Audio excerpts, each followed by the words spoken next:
Hello, we are Team 87, and welcome to our final project presentation for deep learning and applications. Our presentation is Artificial Intelligence in Healthcare, and we will focus on using deep learning to identify scans of patients showing oral cancer.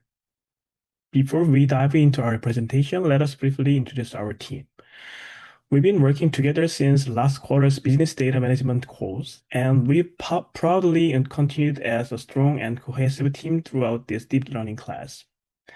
Let us introduce our members. First, we have our lovely team leader, Emily, who keeps us organized and motivated with her calm yet confident leadership. Next is Hoon, our most senior member age-wise, but with the youngest spirit and the coolest energy. That's me. And then we have Brandon, our all-rounder. No matter what challenge we face, Brandon always finds a way to solve it. He's our Swiss Army knife. And finally, there's Sanya, our sharp, analytical mind who speaks three languages and keeps us grounded with her logical perspective. Okay, now let's dive into the medical background to provide context for our project. What is oral cancer? Oral cancer refers to cancerous growth in the mouth, including the lips, tongue, cheeks, floor of the mouth, and the throat.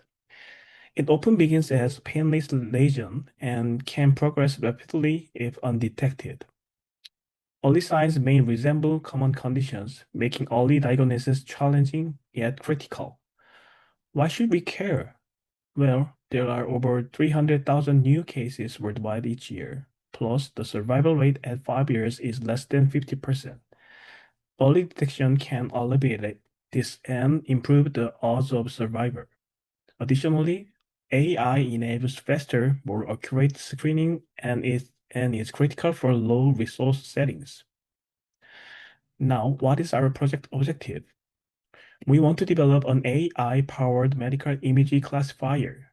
More specifically, we want to train a deep learning model to distinguish oral cancer from normal tissue in high-resolution images, improving speed and accuracy of early diagnosis. Let's dive into our dataset. To start, our binary outcome variables is whether or not patient's scan depicts normal tissue or oral cancer. It is indeed a binary variable, taking on value of 1 if the scan depicts oral cancer and 0 otherwise. The dataset consists of 1,233 images in total. We split this into a training set of 739 images, a testing set of 247 images, and a validation set of 247 images. All images, yeah. In the full dataset, there are 682 images depict oral cancer. Okay, now let us move on to our project's perspective of performance. We evaluate our model's performance according to the following metric, where accuracy equals the number of true positives detected plus the number of true negatives detected divided by the total number of images. This provides an interpretable measures of how well the model performs in identifying both healthy and diseased cases. For reference, the approximate human performance for accurately identifying normal tissue is 44.7%, and the accuracy for identifying oral cancer is 55.3%. Okay, here is our base model, which uses logistic regression with no hidden layers. As shown in the charts on the right, the model is clearly overfitting. You can see that training loss keeps decreasing steadily, but the validation loss is much higher and fluctuates erratically. Similarly, while the training accuracy improves over epochs, the validation accuracy lags behind and remains unstable. This tells us that the model is learning the training data well, but it's failing to generalize to unseen validation data. So, while logistic regression is simple and fast, it doesn't perform well on this complex image dataset. This slide shows the performance of logistic regression models with one or two hidden layers. Interestingly, the model with one hidden layer and 32 units achieved the highest validation accuracy of 0.652. When we increase the number of units or edit more layers, the performance either fluctuates or drops.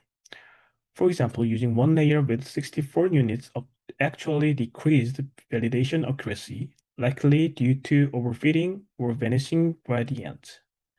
So, our takeaway is that more complexity doesn't always help.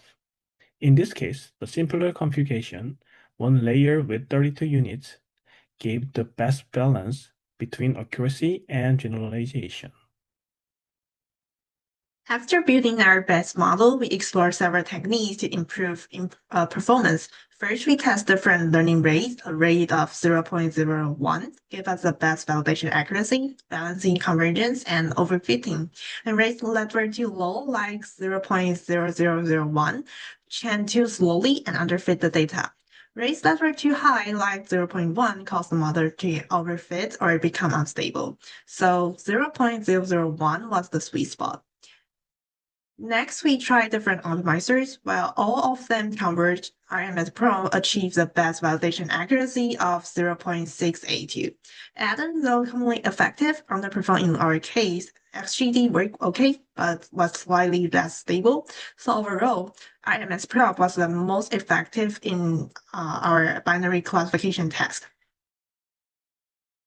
We then look at the number of epochs. Increasing epochs from 5 to 20 help both training and validation accuracy, but beyond 20, validation performance will too, or even drop slightly, suggesting overfitting. Based on that, we choose a range of 10 to 20 epochs as optimal.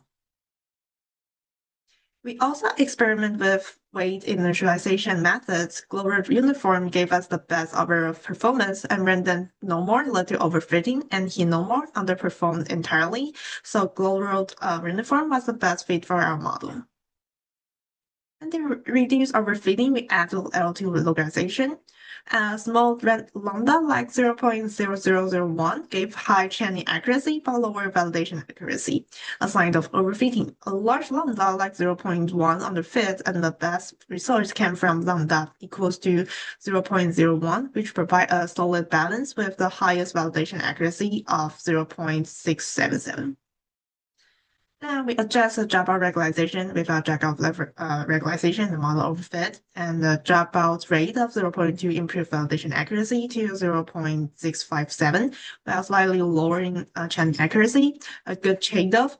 So higher dropout rates like 0.4 and 0.6 cause underfitting, so a moderate dropout rate help the model generalize better. In this part of our experiment, we explore how different combination of dropout and L2 regularization affect model performance. The best result actually came from L2 regularization alone, with a lambda of 0.001 and no dropout at all. This setting gave us the highest validation accuracy of about 0.672. We also tested adding a small amount of dropout, around 0.2, with moderate L2, which helped the generalization.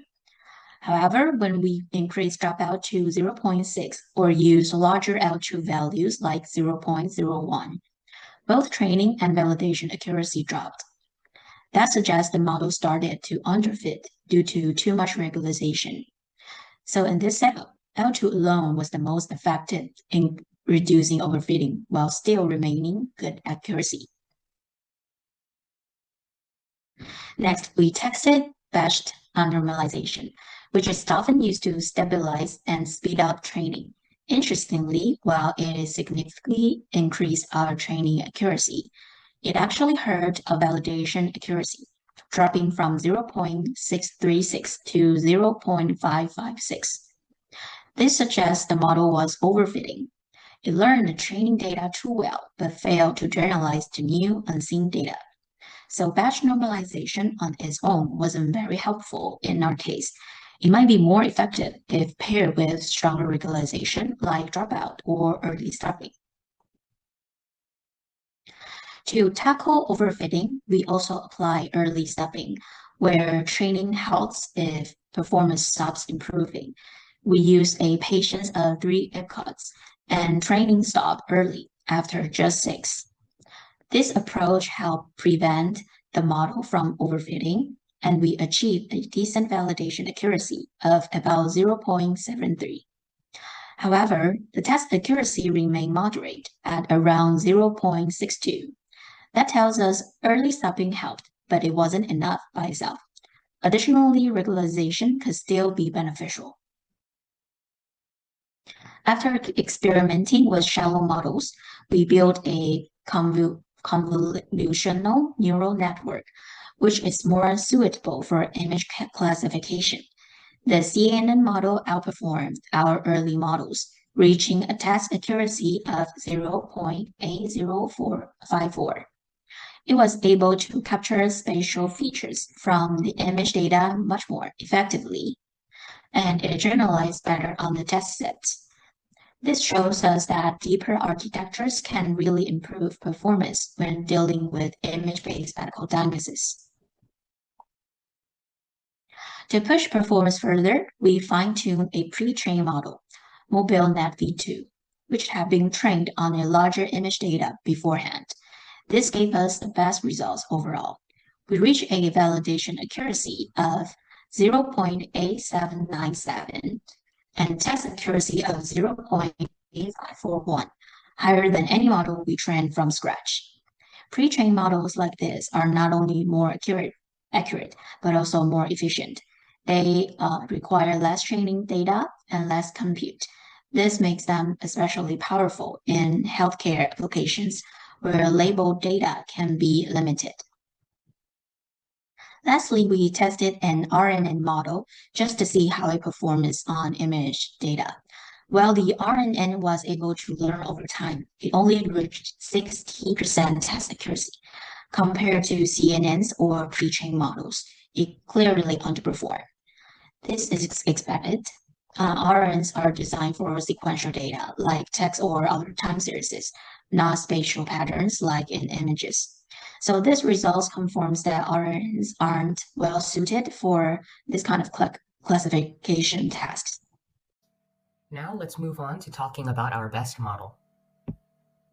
Our best model turned out to be the pre-trained MobileNet V2 model.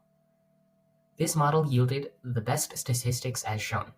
In particular, we saw the highest validation accuracy of 0.8797 and the best test accuracy of 0.8541. With this model, we saw a balanced training and validation performance with no overfitting. Additionally, there was an efficient convergence at 10 epochs.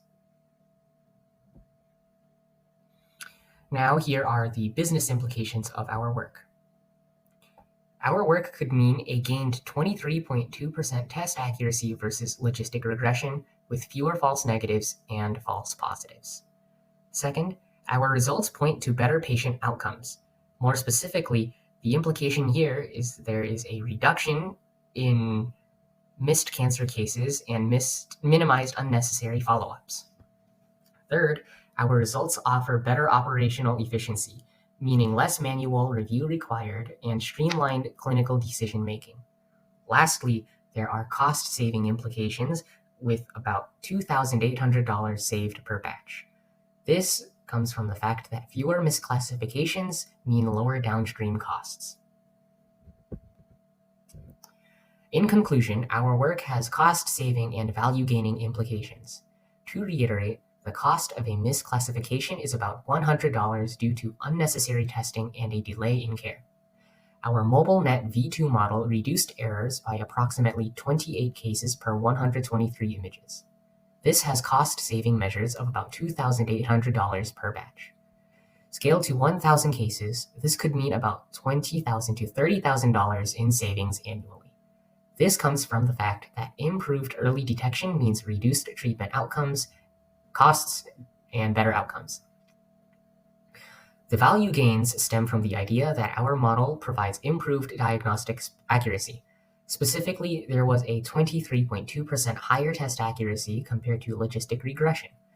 This could permit for faster and more confident decision-making for physicians. Additionally, this could come with reduced diagnostic workload, enabling the reallocation of medical resources and support for underprivileged areas with limited access to specialists. That concludes our presentation. Thank you for listening, and we hope you gained some interesting insights from our work.